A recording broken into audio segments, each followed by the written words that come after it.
Faire preuve d'autisme. On est d'accord sur rien si on n'est pas d'accord sur tout. Quand on est condamné à la dépendance, autant le rendre dépendant de moi. Ça, c'était les conseils de Carrefour à ses négociateurs. En fait, chaque année, les industriels et les distributeurs négocient le prix des produits qui sont vendus en rayon de supermarché.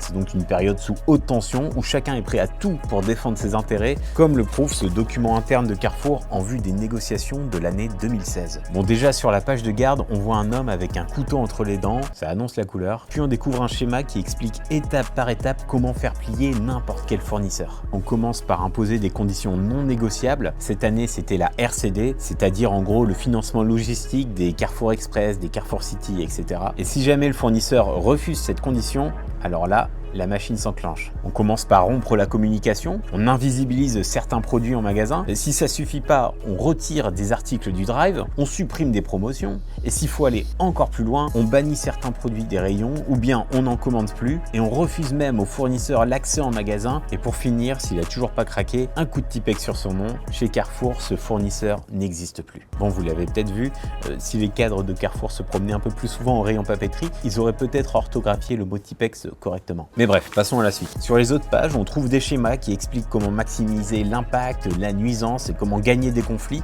On parle même de déclaration de guerre, de former des guerriers, mais en insistant sur le fait que c'est le fournisseur qui déclenche le conflit, et non l'inverse. Il y a plein de conseils pour faire face à plusieurs situations. Par exemple, qu'est-ce qu'on fait quand nos agriculteurs sont à bout de souffle et n'en peuvent plus des prix bas? Et bien regardez, pour argumenter face aux matières premières, faire preuve d'autisme. Écrasement du prix ailleurs. Qu'est-ce que cela a de rationnel? En 2021, Carrefour a été condamné à 1,75 million d'euros d'amende pour une partie de ses pratiques qui lui en avait rapporté cette année-là 15 millions d'euros. Je les ai contactés, le groupe Carrefour assure avoir pris acte de la condamnation et adapté ses pratiques. Pour en découvrir plus sur l'industrie agroalimentaire et le monde de l'élevage, je viens de sortir un livre enquête qui s'appelle « Le sens du bétail ».